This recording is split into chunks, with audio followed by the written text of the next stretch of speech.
Oke, jadi di video kali ini kita mau bahas tentang Yamaha Bison. Ini mungkin bagi anak muda yang ingin menggunakan sport naked yang looksnya tampilannya lumayan gagah dan juga mungkin masih nggak kemakan zaman sampai sekarang. Jadi ini adalah Yamaha Bison. Kalau di luar negeri biasa sebutannya FZ16.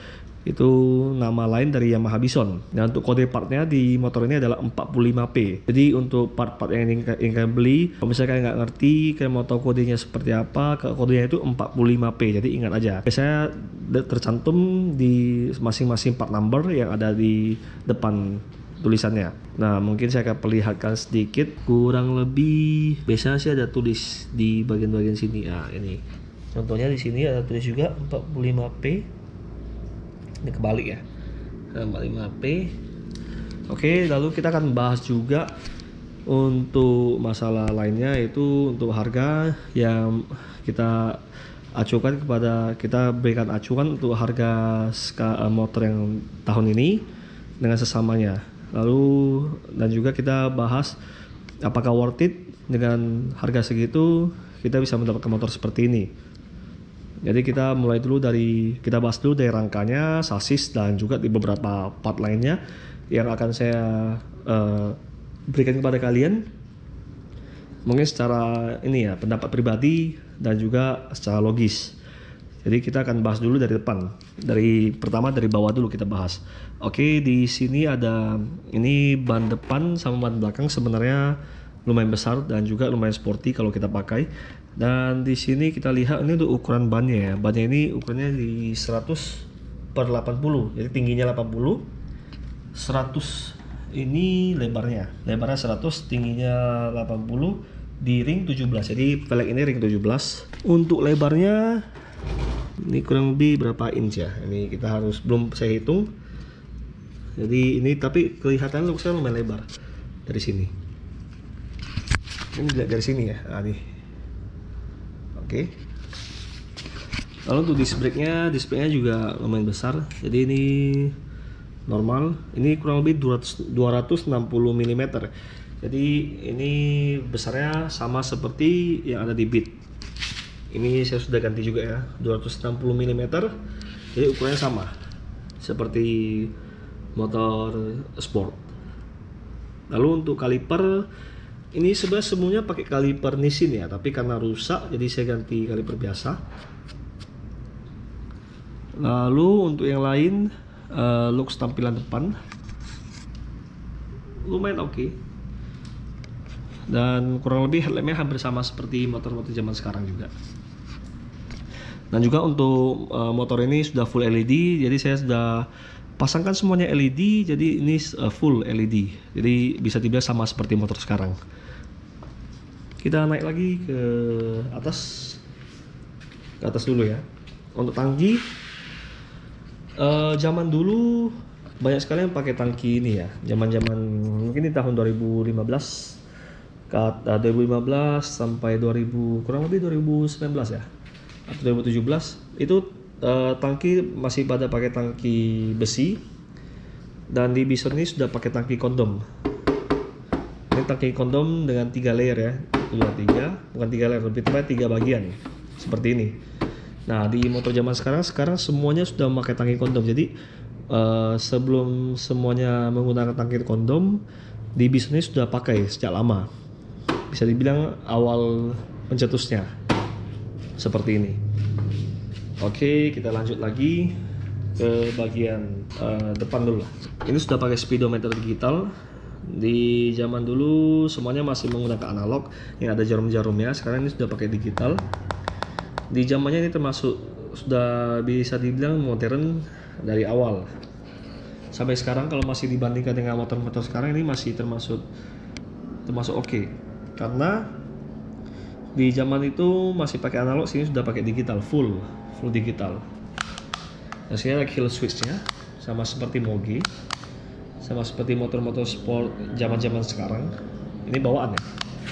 Lalu ini saklarnya, ini sebenarnya motor 2015. Ini 2015 sudah nggak pakai saklar.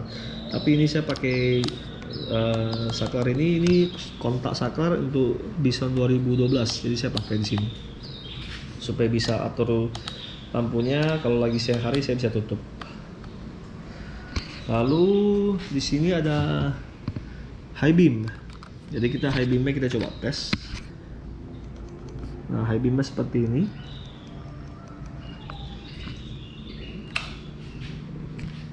Jadi udah termasuk keren lah untuk zaman-zaman untuk anak muda. Kalau misalnya anak muda mau pakai, anak-anak masih pelajar, masih sekolah mau pakai motor-motor seperti ini. Oke, selanjutnya kita masuk ke engine dulu satu persatu. Nah, di engine ini untuk konstruksi engine-nya ini menggunakan 153 cc. Jadi zaman dulu itu masih zaman-zaman 2015 masih pakai kurang lebih 149. Kalau kita hitung secara angka rincinya itu 149,5 atau 150 cc. Ini sudah pakai engine 153 cc. Lalu yang buat saya menarik di motor ini, di sini ada YRCS. Ini Yamaha Racing Cooling System, Yamaha Racing Cooling System kalau nggak salah namanya. Nah, ini fungsinya buat apa? Ini sebenarnya ada fungsinya semuanya. Jadi fungsinya itu untuk airflow dari sini masuk dari airflow ini ketika kita bawa motor laju. Jadi dari udaranya itu akan masuk ke busi. Jadi fungsinya itu untuk mendinginkan busi. Ini zaman dulu sudah Yamaha itu memang sangat gila, sangat keren. Mereka sudah memikirkan serinci ini untuk masalah seperti ini.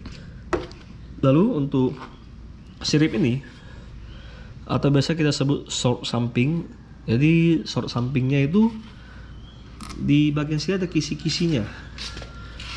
Kisi-kisi seperti ini, garis-garis ini. Nah, mungkin bagi yang nggak ngerti tentang teknis ya, tentang motor ataupun apapun itu, ini sebenarnya sangat berguna.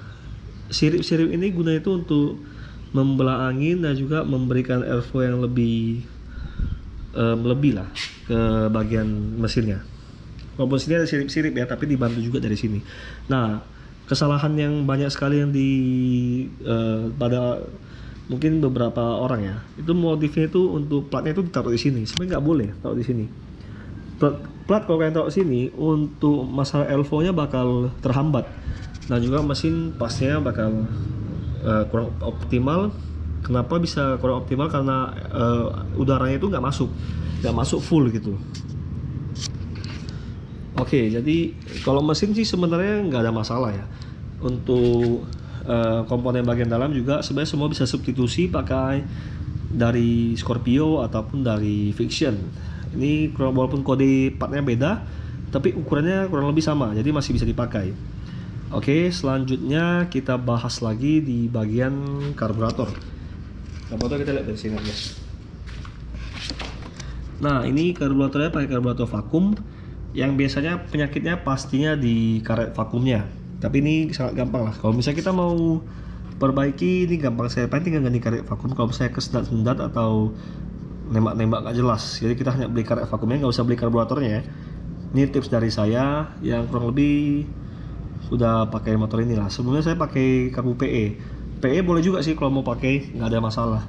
Cuma saya lebih suka balik ke standar, jadi saya pakai standar lagi. Oke.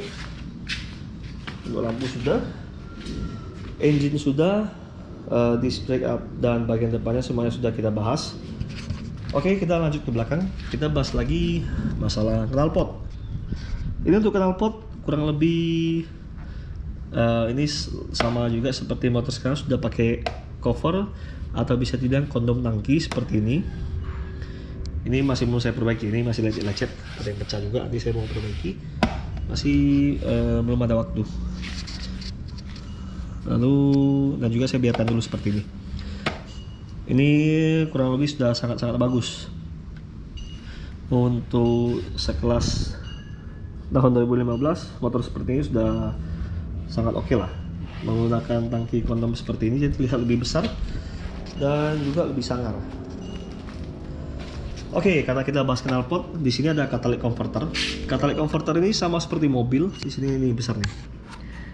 Bisa dibilang dari semua motor ini yang paling besar untuk catalytic converternya. Jadi gunanya itu apa? Oke, saya akan jelaskan sedikit ya. Jadi mungkin bagi yang udah ngerti dan juga bagi yang masih belum, saya akan share juga. Isi dalamnya, mungkin yang bagi tukang knalpot semua sudah ngerti. Isi dalam itu adalah namanya kandungan, lebih tepatnya sebuah palladium. Jadi gunanya itu untuk menurunkan emisi gas buang, membersihkan udara, dan juga memberikan beberapa beberapa keuntungan untuk lingkungan. Jadi ini biasanya sangat diincar. Sebuah rahasia fun fact untuk kalian semua. Oke, jadi untuk knalpotnya sebenarnya aku ada 2 sih, aku ada beli 2. Lalu yang terakhir yang di shock belakang ini sudah pakai shock monoshock. Ini linknya link biasa ya, bukan pakai pro link ya. Ini link biasa. Monoshock ini udah tahan kurang lebih 8 tahun ya, belum pernah saya ganti. Untuk ban belakang dipakai ukuran 120/70 untuk ring 17, jadi depan belakang ring 17. Nah, mungkin bagi kalian yang ada yang bertanya kenapa, ya pasti dong ring 17 depan dan belakang. Nah, tapi anehnya ada beberapa motor itu ring depan sama belakangnya beda.